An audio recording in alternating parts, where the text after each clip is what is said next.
Selamat sore, dosen yang terhormat dan teman-teman sekalian.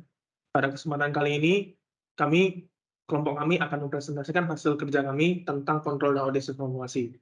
Pertama-tama, saya akan perkenalkan anggota-anggota saya beserta saya.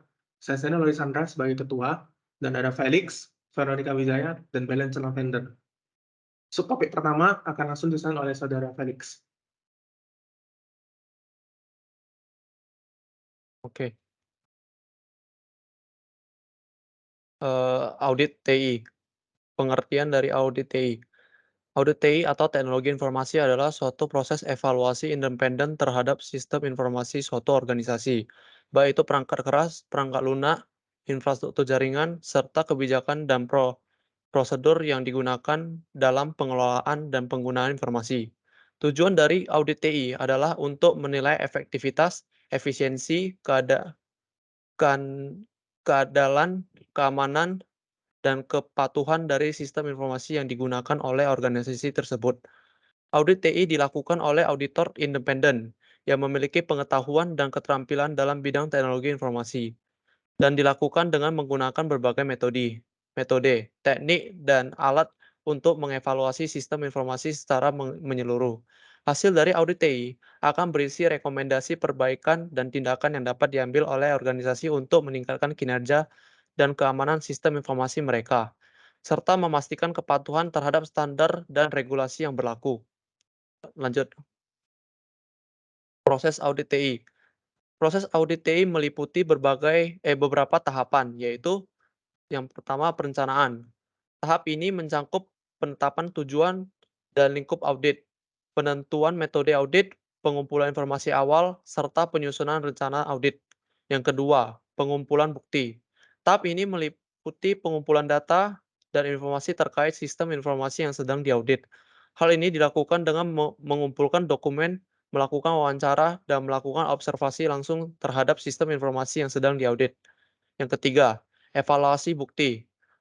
Setelah mengumpulkan bukti, eee, setelah pengumpulan bukti selesai dilakukan, maka tahap selanjutnya adalah mengevaluasi bukti yang telah dikumpulkan untuk menilai kinerja dan keamanan sistem informasi.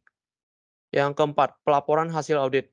Setelah melakukan evaluasi, auditor akan menyusun laporan hasil audit yang berisi temuan dan rekomendasi untuk perbaikan sistem informasi yang telah diaudit. Yang kelima, tindak lanjut. Setelah laporan hasil audit disusun, tahap selanjutnya adalah melakukan tindakan lanjut atas temuan dan rekomendasi yang telah disampaikan. Hal ini meliputi perbaikan sistem informasi dan implementasi rekomendasi yang telah disampaikan. Terus yang terakhir, monitoring dan pemeriksaan ulang.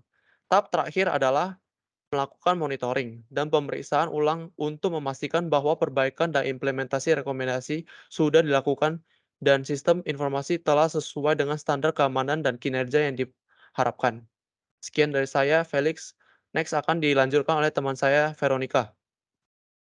Berikutnya adalah alat dan teknik audit TI. Seorang auditor harus mampu menggunakan alat dan teknik audit secara efektif dan memiliki pemahaman tentang alat dan teknik alternatif untuk dapat menguji operasi sistem secara terkomputerisasi, mengumpulkan serta menganalisis data. Alat dan teknik audit TI yang digunakan oleh auditor dalam audit TI adalah: pertama adalah alat dan produktivitas audit, kedua teknik dokumentasi sistem, dan yang ketiga adalah CAAT. Alat produktivitas audit. Alat produktivitas audit dapat berupa perangkat lunak yang mampu membantu dalam mengurangi jumlah waktu yang dihabiskan dalam tugas administratif dengan cara mengotomatiskan fungsi audit. Contoh fungsi alat produktivitas auditor yang pertama adalah perencanaan dan pelacakan audit, yang menggunakan solusi seperti spreadsheet, perangkat lunak basis data, atau perangkat lunak manajemen proyek untuk mendokumentasikan dan merencanakan audit. Yang kedua adalah dokumentasi dan presentasi, yang menggunakan alat seperti Microsoft Office dalam menyajikan dokumen untuk kegiatan presentasi. Yang ketiga adalah komunikasi. Dengan adanya konektivitas elektronik, auditor dapat melakukan komunikasi, misalnya melalui konferensi video. Yang keempat adalah manajemen data. Melakukan manajemen data dengan mengakses dan memasukkan data ke dalam basis data atau basis pengetahuan, termasuk juga kertas kerja elektronik atau OWP dalam menyediakan akses ke manajemen audit untuk menavigasi jarak jauh, serta perangkat kelompok untuk memungkinkan lingkungan kerja yang kolaboratif antar tim. Kemudian manajemen sumber daya yang berperan dalam mengelola tenaga kerja jarak jauh, dalam mendukung tim manajemen dalam informasi yang lengkap dan mengumpulkan data serta menyebarkan informasi dengan cepat. Teknik dokumentasi sistem yang sering digunakan berupa metode-metode, misalnya seperti diagram aliran data, diagram alur, dan diagram proses bisnis lainnya, yang diterapkan untuk mendokumentasikan dan menguji sistem aplikasi, proses TI, serta integrasinya dalam lingkungan TI. Beberapa teknik dokumentasi sistem yang sering digunakan adalah yang pertama ERD atau Entity Relationship Diagram. ERD secara grafis mewakili hubungan antar entitas, misalnya antar orang, objek, tempat, peristiwa yang ada di dalam sistem informasi. Yang kedua adalah DFD, diagram aliran data atau data flow diagram, yang merupakan gambaran alur informasi dari pemrosesan input sampai ke output, dengan berorientasi pada proses dan menekankan alur logis transformasi data. DFD juga efektif bila terdapat banyak alur kerja yang sulit digambarkan dengan deskripsi data. Kemudian flowchart atau diagram alir yang menggunakan simbol dan teknik untuk mewakili sistem aplikasi, alur kerja, ataupun proses dalam sistem informasi. Yang ketiga adalah CAAT atau Computer Assisted Audit Technique, teknik audit berbantuan komputer. Menurut Saryana, CAAT merupakan perangkat dan teknik yang digunakan untuk menguji, baik secara langsung maupun tidak langsung, logika internal dari suatu aplikasi komputer untuk mengelola data. Keuntungan CAAT antara lain untuk membantu fokus audit dan proses audit lebih cepat dalam database yang berisi ribuan transaksi yang tidak mungkin dilakukan secara manual. Teknik CAAT adalah pelaksanaan dalam pengambilan bukti audit dengan menggunakan komputer. Audit dapat dilakukan dengan menggunakan komputer ataupun perangkat lunak untuk mendukung pelaksanaan audit. Berikutnya alat bantu atau software CAAT yang umum digunakan, antara lain yang pertama Generalized Audit Software seperti ACL, IDEA, SAS, System, Arbutus Analyzer. Kemudian spreadsheet application seperti Microsoft Excel yang sering digunakan, Lotus 123, Quattro Pro, OpenOffice. Kemudian database management system seperti Microsoft Access, SQL, serta Oracle yang sering digunakan. Dan yang terakhir adalah query and reporting application, berupa hasil outputnya dengan menggunakan Microsoft Query atau Crystal Report. Keuntungan CAAT antara lain dapat meningkatkan proses audit TI dalam beberapa area. Yang pertama adalah meningkatkan cakupan audit. CAAT dapat memungkinkan auditor TI dalam meninjau dan menganalisis komponen seperti database keuangan besar, di mana auditor TI tidak memiliki akses mudah ke laporan layar online dan tentunya bukan laporan kertas.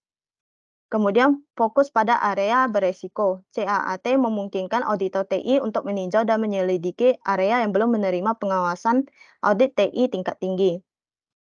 Kemudian yang ketiga adalah meningkatkan efektivitas biaya. Meskipun CAAT mungkin memerlukan waktu dan biaya tambahan untuk dikembangkan, CAAT lebih efektif dalam menganalisis volume big data TI selama beberapa periode. Kemudian peningkatan kredibilitas audit. CAAT memberi auditor TI kemampuan untuk secara mandiri melihat database yang kompleks dan memberikan analisis dan rekomendasi terperinci, yang mana analisis tersebut dapat meningkatkan kredibilitas auditor TI. Berikutnya adalah meningkatkan koordinasi auditor TI dalam keuangan dan operasional. Dengan menggunakan proses TI yang menyebabkan IT dan auditor internal lainnya dapat berbicara lebih baik dan mengkoordinasikan tujuan dan kebutuhan audit mereka. Yang terakhir adalah mendorong independensi auditor dari proses operasi TI. Karena auditor TI tidak harus bergantung pada sistem dan infrastruktur TI untuk mengoperasikan CAAT. Sehingga meskipun koordinasi yang kuat sangat penting, auditor TI dapat beroperasi dengan cara yang cukup independen. Kegunaan CAAT dalam beberapa hal. Yang pertama, CAAT for sampling. Beberapa teknik audit dapat membantu dalam menentukan ukuran sampel dan memilih sampel.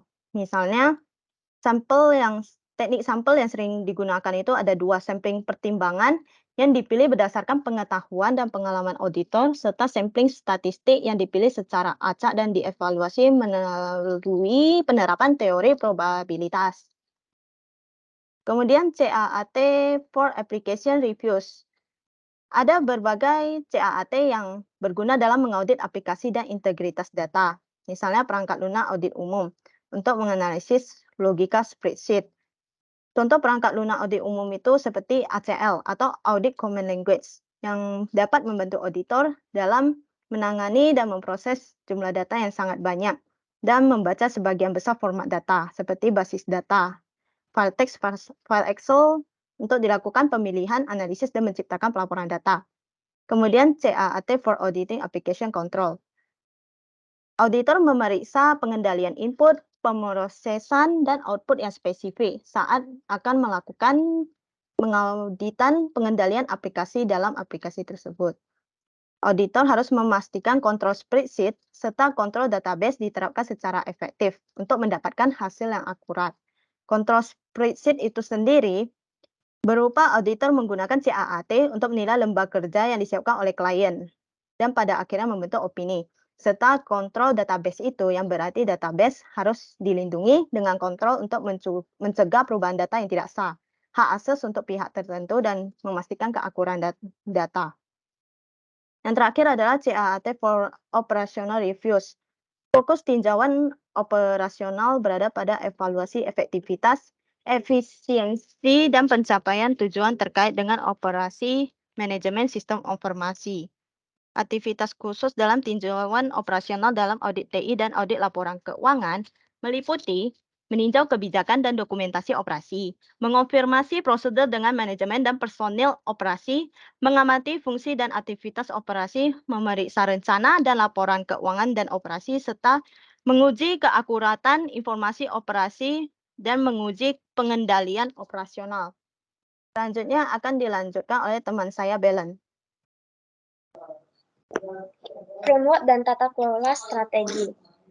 Pengertian dari standar TI atau framework memastikan layanan TI bekerja sebagaimana mestinya sesuai dengan tujuan dan strategi bisnis, memiliki kualitas pelayanan yang efisien dan efektif, serta mengoptimalisasikan kualitas dan kuantitas layanan, memastikan budget yang dikeluarkan secara efektif, menjamin tingkat keamanan yang dapat dipertanggungjawabkan, dan sebagainya. Selanjutnya, framework pada TI terdapat beberapa, di antaranya yaitu COVID. Framework yang diterbitkan oleh ISAKA merupakan kerangka komprehensif di mana framework ini secara global telah memiliki praktik analytical. Kemudian COSO, atau singkatan dari Committee of Sponsoring Organization of the Tradeway, yang berfokus pada layanan teknologi informasi, namun framework ini lebih berfokus pada aspek bisnis seperti resiko perusahaan dan fraud deterrence. Kemudian CMMI atau singkatan dari Capability Maturity Level Model Integration merupakan framework untuk meningkatkan. Salah satu kerja CMMI adalah menggunakan skala 1-5 untuk mengukur kinerja perusahaan atau organisasi, serta kualitas dan tingkat kematangan probabilitas. Yang terakhir adalah FAIR atau singkatan dari Factor Analysis of Information Risk, merupakan model framework yang relatif baru dengan tujuan untuk membantu organisasi dalam mengukur resiko. Selanjutnya, tata kelola TI. Tata kelola TI memiliki peran sebagai penanggung jawab eksekutif dan dewan direksi, di mana tata kelola TI ini merupakan bagian dari tata kelola bisnis yang akan memastikan TI organisasi mendukung dan menyampaikan tujuan strategi organisasi tersebut. Tata kelola TI dapat melakukan aktivitas TI berupa selaras dengan bisnis, memungkinkan bisnis berjalan dan memaksimalkannya bermanfaat. Sumber daya TI digunakan secara bertanggung jawab dan resiko terkait TI dikelola secara bertanggung jawab. Aktivitas TI ini menghasilkan perbandingan, yaitu memberikan arah dan pengukuran kinerja yang menghasilkan suatu hasil berupa peningkatan otomasi, menurunkan biaya, dan mengelola resiko. Selanjutnya, pada tata kelola TI terdapat 5 bidang di antaranya. 1. Strategic alignment, keharmonisan antara TI dengan bisnis. Yang kedua, value delivery, memastikan pemanfaatan penerapan TI. Yang ketiga, risk management, atau pengelolaan risiko terhadap penerapan TI dan pemanfaatan pengendalian risiko bisnis. Yang keempat, resource management, pengelolaan kemampuan organisasi untuk menerapkan TI. Yang kelima, performance measurement, atau pemantauan kinerja layanan TI yang distandarisasi berdasarkan manajemen risiko. Selanjutnya,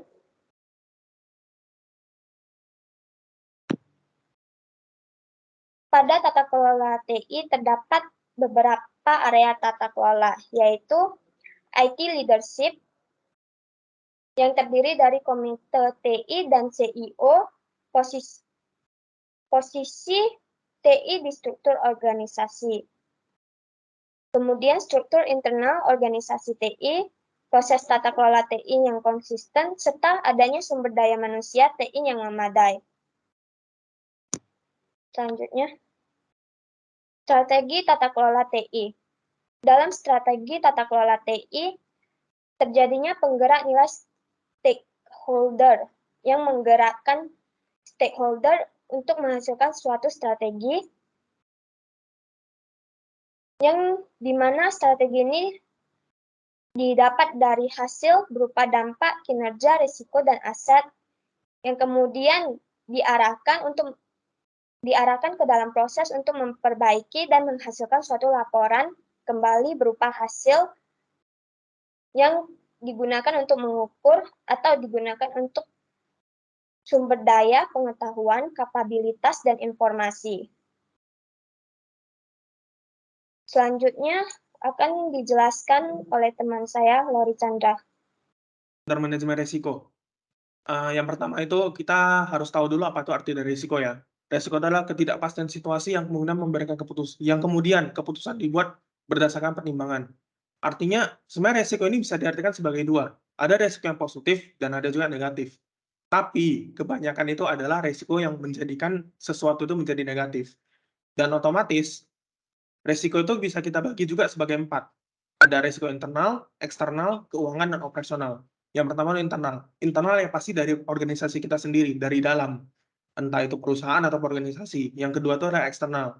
Eksternal itu berarti dari luar perusahaan kita. Entah itu dari kompetitor, ancaman dari produk pesaing, ataupun yang lainnya. Yang ketiga itu adalah risiko keuangan.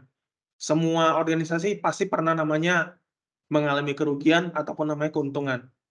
Jadi risiko keuangan ini bisa dibilang ketika kita ambil contoh sebagai ketika kita mendapatkan kerugian gitu. Yang keempat itu risiko operasional. Operasional ini berarti dalam artian operasional hal-hal yang berjalan di perusahaan kita dan hal itu bisa terpengaruh atau bisa menjadi risiko ketika ada ancaman dari luar. Entah itu dari alam, dari sumber dayanya. Misalnya kita ambil contoh sistem kita bagus, tetapi sumber daya kita tidak terlalu bagus. Hal tersebut juga pasti akan menjadi risiko bagi suatu perusahaan. Jadi manajemen risiko ini berfungsi untuk mencegah ataupun mengelola risiko-risiko yang ada. Nah, itu ada juga manajemen risiko itu adalah identifikasi, pengukuran, pengembangan, seleksi, dan tetapan opsi untuk mengatasi risiko. Lanjut. Nah, ini ada proses manajemen risiko. Yang pertama itu kita harus tahu dulu lingkup, konteks, dan kriterianya. Dalam artian, dalam satu perusahaan itu pasti ada banyak divisi. Divisi HRNGA, divisi warehouse, divisi sales, dan lain-lain. otomatis kita harus batasi dulu ruang lingkupnya. Tidak mungkin kita langsung bisa dalam sehari atau dalam waktu yang singkat, kita harus mengidentifikasi manajemen risiko untuk semua bidang. Untuk semua divisi itu tidak akan bisa. Jadi, kita harus mulai dari divisi apa dulu, dan di bawah divisinya itu masih ada konteks. Konteks itu dalam artian, misalnya kita di bidang di sales, ada staff, ada yang marketing online atau apapun, itu yang konteks, itu kita harus menentukan konteks terlebih dahulu. Yang ketiga adalah kriteria. Kriteria itu apa yang mau kita nilai atau apa yang mau kita manajemen risiko dari sana. Itu untuk yang kriteria. Lalu yang setelah itu ada penilaian risikonya. Yang pertama itu adalah identifikasi risiko. Nah, identifikasi ini lebih ke arah kita harus menentukan resiko apa yang akan terjadi dan di mana resiko ini akan diletakkan. Itu adalah resiko sedang, resiko ringan, ataupun resiko berat. Atau resiko yang bisa membuat benar-benar fatal. Kita harus bisa identifikasi hal tersebut. Jadi awal mulanya itu kita mencari dulu apa-apa saja resiko yang mungkin bisa terjadi, lalu kita identifikasi dia masuk ke bagian mana. Yang kedua itu adalah analisis resiko, di mana analisis resiko hampir sama sebenarnya pertama, ini tahap lanjutannya. Jadi kita dari analisis ini, kita coba analisis munculnya resiko ini itu dari mana. Misalnya ada resiko ini, pasti ada yang namanya sebab akibat. Yang di mana kita harus cari tahu sebabnya ini apa. Itulah gunanya kita menganalisis resiko tersebut. Supaya kita tahu sebabnya apa dan kita tahu cara menangani resiko itu bagaimana. Lalu yang ketiga ada evaluasi resiko. Nah, evaluasi resiko ini kita berarti menggunakan apa yang sudah kita kaji, apa yang data-data yang sudah kita peroleh, kita evaluasi. Kita bandingkan, misalnya dalam satu resiko pasti ada banyak solusi-solusi yang ditawarkan. Di evaluasi ini kita membandingkan mana yang menurut kita paling cocok dengan kondisi organisasi kita saat ini. Tentu, berbeda organisasi, berbeda juga cara penanganannya. Jadi kita harus menyesuaikan di bagian evaluasi ini. Lalu yang selanjutnya ada perlakuan risiko. Nah, kalau kita udah bisa perlakuan risiko, berarti itu kita sudah mulai ke action-nya. Ketika kita mendapatkan risiko tersebut, atau kita sudah putuskan, ketika kita dapat risiko ini, action kita atau perlakuan kita adalah ini. Itu untuk penanganan risiko, dan ada pasti pencatatan dan pelaporan. Pencatatan dan pelaporan ini artinya kita bisa dibilang seperti audit. Jadi kita sudah dalam jangka waktu berapa bulan atau tahunan, kita melihat resiko-resiko yang kita dapat dan bagaimana cara kita mengelolanya atau menangani ataupun manajemennya. Jadi ketika kita sudah melihat itu semua, kita akan melakukan sebuah pencatatan dan itu akan menjadi pelaporan kita untuk ke direktur, stakeholder, pemegang saham, dan lain-lain.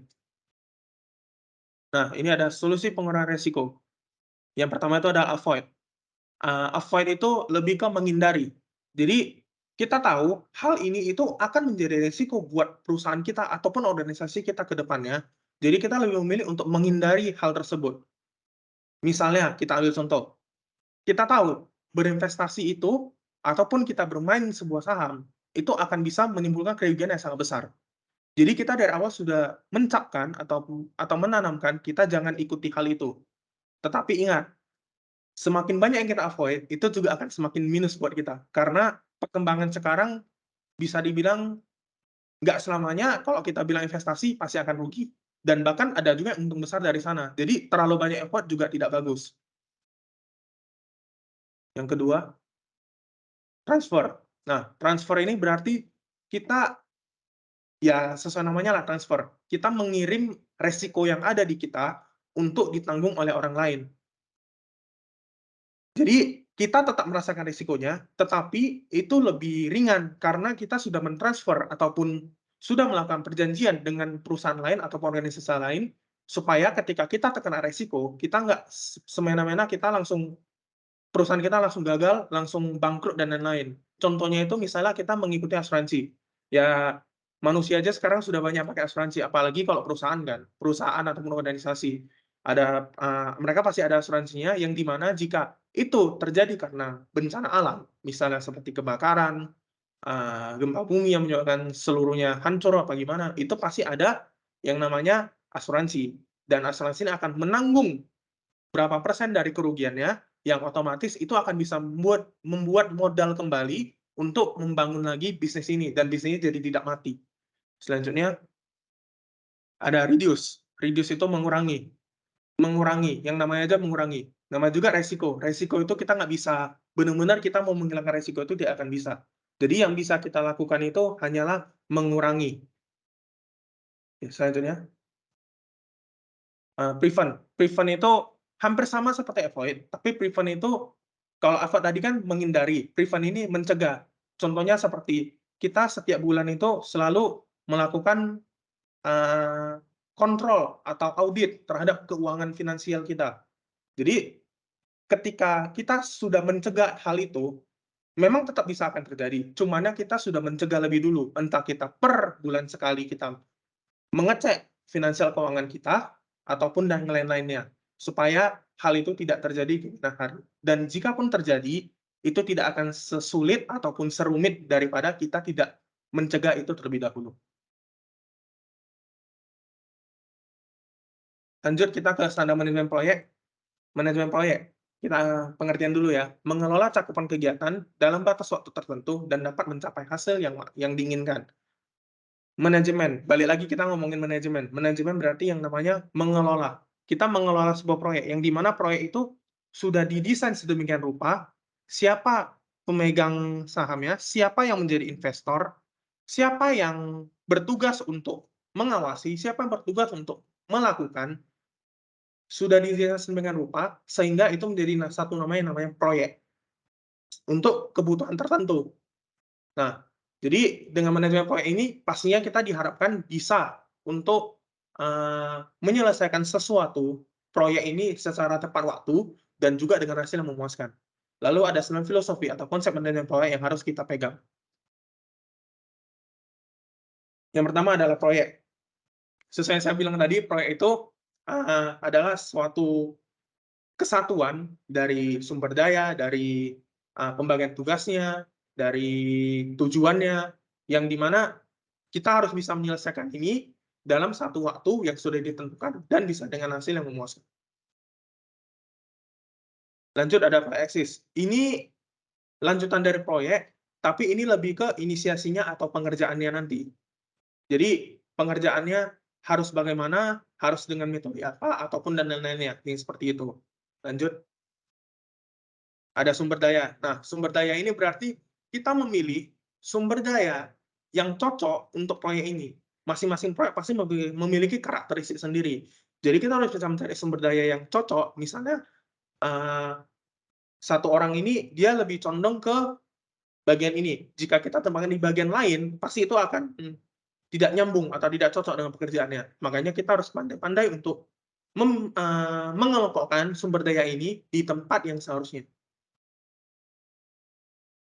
Lanjut ada perencanaan dan pengendalian. Perencanaan dan pengendalian ini lebih ke taktik ataupun teknik utama yang kita gunakan untuk mencapai tujuan daripada proyek ini. Yang kelima itu adalah matriks struktur organisasi. Nah, ini itu merupakan atribut pelengkap yang digunakan untuk mencapai keberhasilan proyek, entah itu dari sisi kualitas, jumlah waktu, kinerja, dan lingkup anggaran. Lanjut ada pemanfaatan teknologi. Ya, kita tahu sendiri, di zaman sekarang, semua hal itu pasti sudah pakai teknologi. Tidak mungkin ada yang, bukan tidak mungkin, bisa, tapi akan sangat susah jika tidak ada teknologi. Makanya, pemanfaatan teknologi dalam proyek itu akan sangat dibutuhkan. Yang keenam, otoritas dan tanggung jawab. Pasti, yang namanya sudah proyek, itu sudah dibagi. Proyek itu sudah, hitungannya sudah besar. Jadi, kita harus benar-benar membagi hal tersebut dengan pas, sumber daya di bidang ini berapa orang, di bidang ini berapa orang. Dan semua harus berotoritas pada kerjaannya dan mungkin tanggung jawab masing-masing. Karena kalau satu saja bertanggung jawab, otomatis beberapa dari yang harusnya sudah siap di waktu yang sudah ditentukan bisa menjadi tidak tepat waktu, karena tanggung jawab dan otoritas yang kurang. Lanjut, ada di kunci keberhasilan. Kunci keberhasilan adalah penggunaan sumber daya berdasarkan koordinasi yang terarah dan terkendali atas seluruh unsur efektivitas organisasi dan kaitannya dengan penggunaan sumber daya yang kita ada. Lanjut itu ada pertumbuhan dan pengembangan organisasi. Ya, ini bisa dibilang sebagai hasil daripada kita yang sudah menyelesaikan manajemen proyek ini. Hitungannya seperti, kita membuat suatu proyek, pasti kita akan mengharapkan benefit dari proyek tersebut. Nah, jadi kita dari pertumbuhan dan pengembangan organisasi kita bisa tahu, ketika kita membuat proyek ini, pertumbuhan apa yang akan terjadi, dan perkembangan apa yang akan kita dapat daripada organisasi kita. Sekian presentasi dari kelompok kami, dan terima kasih telah menonton video kami. Semoga bermanfaat, sehat selalu, terima kasih.